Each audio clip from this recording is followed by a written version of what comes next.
for the panic about like what's going to happen to Richard and everything. I mean, I don't want to say I don't care because, you know, I don't want that to happen to the guy. And obviously you want the principles that you believe in to prevail and for people to keep fighting like Richard is and stuff like that.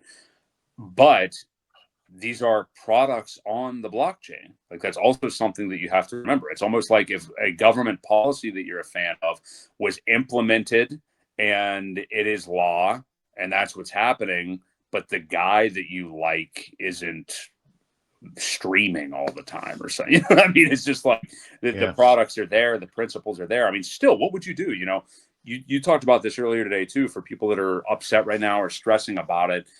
What actually would your plan be? Like, I understand venting, you know, being frustrated by this, wishing it was a smoother ride and stuff.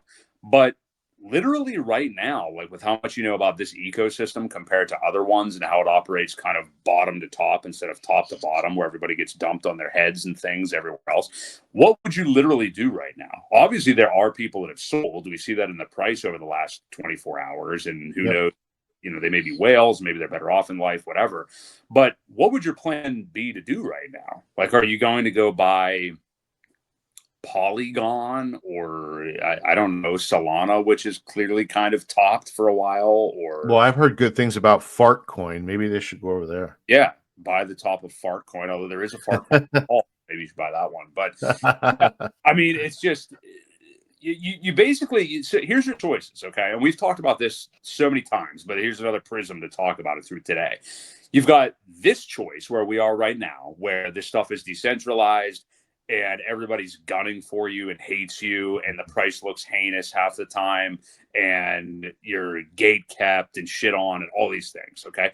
But you're not being dumped on by VC insider people that have gotten, you know, we just saw the Aptos guy, which was obviously just a scam blockchain that launched like a year ago. Yeah. We just saw that guy like cash out and leave. Like he just left, you know. I'm done. Yeah, and dump his tokens. This is the inverse of that. So you've got, you know, dirty, not sanitized public consumption, real crypto PulseChain here.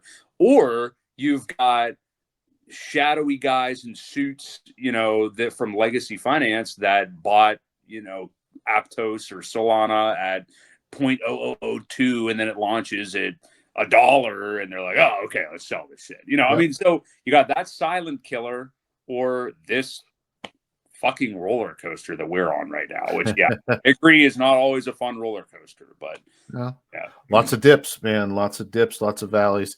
You know, and the other thing you brought up the stuff on the blockchain, how it's locked code for HEX. You brought the buy and burn for the PulseX. You know, people forget that PulseChain is in, I forget how many countries, but about 40 or 50,000 validators that can't be turned off either. So, you know, there's just so many positive things. And, you know, we talk about it all the time when things are inconvenient, when things sometimes look the worst, it truly is the best time to be involved, because man, the belief that we have anyway, it's opportunity, right? A lot of these make opportunity for some of the gains that once we do come out the other side of this, hoping that we do. Obviously there's no guarantee, but you know, you and I were talking earlier too. If something were to happen to Richard, again, the only thing we're not getting are the tweets and that engagement, but it almost makes him like a martyr. And I feel like the community and the community that he's built essentially all step in and pick up the slack. I think it just, you know, it proves to be so strong. Now, some of these people I wouldn't want running my company, but obviously there are some superior ones, some very influential ones that would definitely pick up and carry the torch. I think there are many that could do it. So, yeah, I mean, again, it reminds me a lot of the early FUD that we saw in the beginning, you know, day 30, 40, where, people were just shitting on it left and right, and we took a lot of abuse, and it hasn't stopped, seriously. So yeah. That's an interesting question, and maybe it's not even worth a discussion, but whatever, we'll have it. Is like, because there's a lot of people. This isn't just Hex anymore. I mean, obviously we've got PulseChain, PulseX, so we've got a new ecosystem that's been around for over a year and a half now, and a lot of the people that are in this ecosystem were not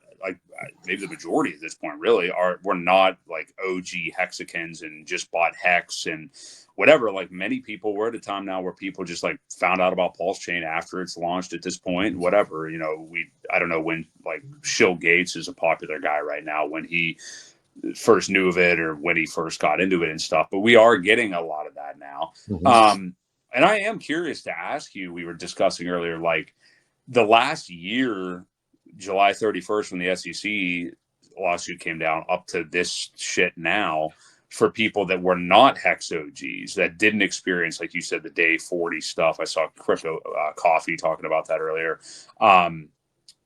Is this worse in your opinion, or is it just equal? Because I said to you, having not experienced the initial Hex FUD back in the day, this seems, I mean, this is pretty big league FUD. I mean, over this last year and a half, or whether you want to call it FUD or just the dramatics that we've seen of all this and holding through it. How do you kind of compare the two? I think either way, I'm not having a discussion of like whether you've earned your stripes in crypto or not, if you've through this, but how do you compare the two? Just how we've been over this last year compared to those early Hex days? So the early days, a lot of the FUD was Richard is a scammer and he's taking your money. That was the FUD. A lot of that, these people were coming out and saying, he's not a good guy. He's taking your money. He's going to take all your ETH and give you this meaningless shit and run off with it. So that was the FUD then. Well, clearly that didn't happen. We've seen what he's done along the way. We've, a lot of us got to watch a lot of his stuff before that, and any kind of person that has any judge of character would know that the things that he says, a lot of it, I mean, I'm sure scammers will all tell you that they're a good person, right?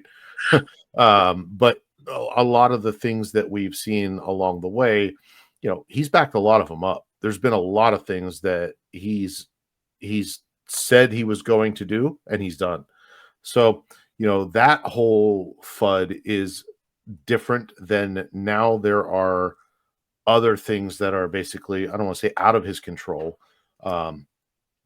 So it does rely on a lot of external type situations. So it's completely different as far as I'm concerned. The ones that stuck through the he's going to take your money stuff, either they believed or they didn't. And there were a lot of people that got out because they listened to that nonsense, and then they missed out on, obviously the 10,000x type gains that happened the first cycle. They didn't miss out on the massive 99% dip that we saw after that. But again, that wasn't caused by Richard. That was caused by everyone taking profits. So, it's hard to compare the two. It really is. It's a completely different type of FUD. Now you have, again, external things that are coming into play where, just knowing how intelligent he is, how often that he's been several steps ahead. I have to believe that he's planned for this. He knew eventually that they would probably come after him for some sort of monetary something, with profits or the spending. I'm surprised that whatever country he was buying the cars in didn't come out then and say tax evasion, or whatever it was at that point. So it's surprising, or maybe they did, and maybe it just finally came out. I don't know. Again, this story's been out for a while, but anyway, to your answer your original question is I really don't compare them because they're completely different circumstances. Nobody at this point is saying he's going to take your money, because we've all invested, in our belief, and we've gotten the products that were all released that we invested in. So, you know, all of that is, he's not going to follow through. He's not going to do this. He's not going to do, he's done all of that. So again, I don't think it really compares. It's just at a different level of FUD now. Well, wouldn't he have taken the money already? Like traditionally, you don't let a 10,000x happen. You know, have that end up retracing, then create a blockchain, a DEX, you know, right. Things. Spend money on Elon Musk attorneys, fight that. You know what I mean? Like that's typically not the path of the Mashinsky or the Quan or these other actual fucking criminals that actually created middleman platforms that have nothing to do with crypto. Like that. That's what this stuff about these Bitcoin maxis that don't know shit about crypto, that are just out here talking about, like, you know, that are constantly dealing with things on exchanges. They want nothing to do with actual DeFi, actual crypto. They don't even understand it. I'm convinced that they don't understand it. Like, they're just TradFi bros that are dabbling in what they think is crypto, buying stuff on exchanges, buying memes late whenever they get on exchanges and stuff like that. They don't know anything about what actual crypto is. Just the fact that they think that RH actually is a scammer and haven't ever looked into anything tells me. I mean, it's just, it's sad that it is that way, but it is. I mean, again, like you said, the things that are harder to get into and take higher risk, those are the people that actually end up benefiting. So, Well, that, and you know, again, you brought it up. The ethos of what crypto was invented for has really gone to the wayside. Yes. You know, removing. Let me just to that point. You steered me to that Roger Ver interview with Tucker Carlson. Didn't he say that entire interview, that this new co-opted Bitcoin? That's what he kept talking. Yeah. I mean, exactly. And you know, it was invented to get rid of middlemen, and now middlemen have weaseled their way back in. You've got ETFs and things like that, where this is, I mean, there's all kind of middlemen. Now you're buying shit where somebody else is holding it, and it's not really even Bitcoin. It's an ETF. It's a I don't know. I mean, we're just so far away from what it was intentionally designed to do that it's kind of lost its initial ideals, I guess. And you know, Richard's trying to bring those back, and I feel like the powers that be are like, God damn it, we just got our claws into it, and here we go again. Now we've got to infiltrate this one. So I kind of feel like that's what's happening. And you know, again, the powers that be don't like it when their systems get disrupted. You know, the central banks especially, when anything threatens it. You know, not that HEX is going to threaten the central banks anytime soon, but you know, down the road it could. It very well could, and potentially they see that. So again, I just you know, I feel like we're made targets because of the ideals that he's created, and it's unfortunate. But if you really believe in that type of stuff, you know, the freedom, the sovereignty, the right, the freedom of movement, the freedom of speech, which is, you know, how you spend your money and what you do, the right to privacy, all those type of things, man, you know, government doesn't like it.